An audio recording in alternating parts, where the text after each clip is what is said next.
Hello, this is the outside of my 1971 Ford Torino that I picked up in 2004. I bought it from H.Z. Smith Motors in Lawrence, Kansas. Brought it home in about March of 2004.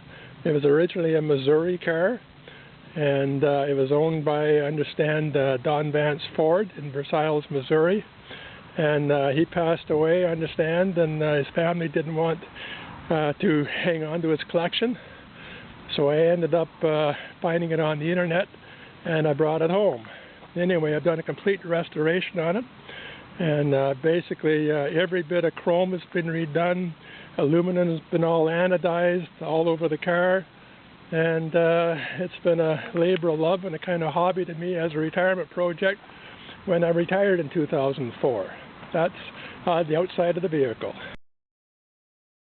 We're now looking at the inside of the car. This is a look at the interior rear seat, and it shows you the tray in the back there with the new speakers and the defrost fan I installed. The back shelf there, I put a 1/4-inch foam on it and put some UV resistant black vinyl on it, and it really made it look sharp. Anyway, the headliner's been all replaced, and even the back inserts on the seats have been replaced. Anyway, I'll just flip them back here, and you can see the steering wheel. That's a tilt steering wheel I got out of a 71 Thunderbird, and I've added a new stereo system to the interior. It's got 2 speakers underneath the dash and 2 on the back deck. And we'll just walk around to the other side here. Go by the trunk lid here. Here's another view of the back shelf here from the outside. You can see this is the inside of the passenger door here, and another view inside of the back here with the seat forward. Anyway, it's got aftermarket seat belts, which are a little bit safer than the original seat belts that came with the car.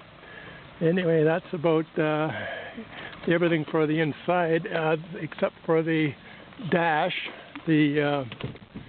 I put a aftermarket dash cover on. The original dash was fine, except for a few hairline cracks over the instrument cluster.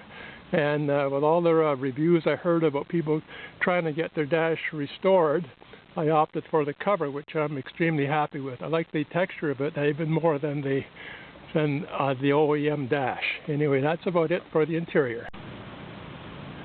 We're now looking at the engine bay of my 71 Torino. First thing you see here at the front is a aftermarket transmission cooler. What happened was that I went and opted for a Lentec overdrive transmission, and to have that installed, they insisted I put an extra transmission cooler in it to retain the warranty on the transmission. Anyway, looking farther in here, you can see the factory air conditioning. That's been all upgraded to the 134A refrigerant. Over here you see the brakes. This was originally a manual drum brake car, and I opted for the OEM disc brake setup, which is working great. And basically everything was on the air conditioning system over here. The whole interior air conditioning box was all torn apart, as was just about everything else in the car. But anyway, I replaced all the foams and gaskets and you name it inside it to get everything working right. The heater control valve is all new. The engine has a Holley carburetor. It's got the linkage for the overdrive transmission, and I've got the Pentronics ignition on here, and also on the fan, the engine fan has got the clutch fan on it, and the 71 Thunderbird that I got this engine out of had an extra power steering cooling coil here, so I thought I might as well add it. I haven't, I was originally going to be keeping everything stock on this car, but I thought a lot of other people are doing mods here and there, so why not do whatever you can to hopefully have everything improved over stock. Anyway, that's about it for Here's another video of the trunk area. I'll just show you the gas cap down here.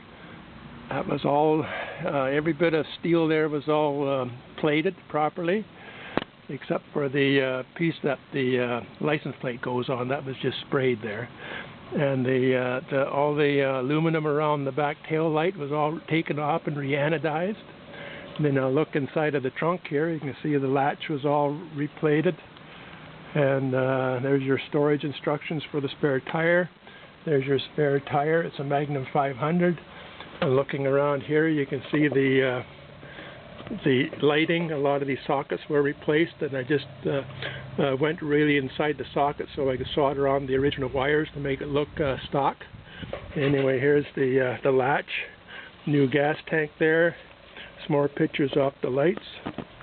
Anyway, I'll just back up here, have another view here. On the other side, you can see the marker lights on the side and the lights, and see all the paint that was applied on the inside. Anyway, that's about it for the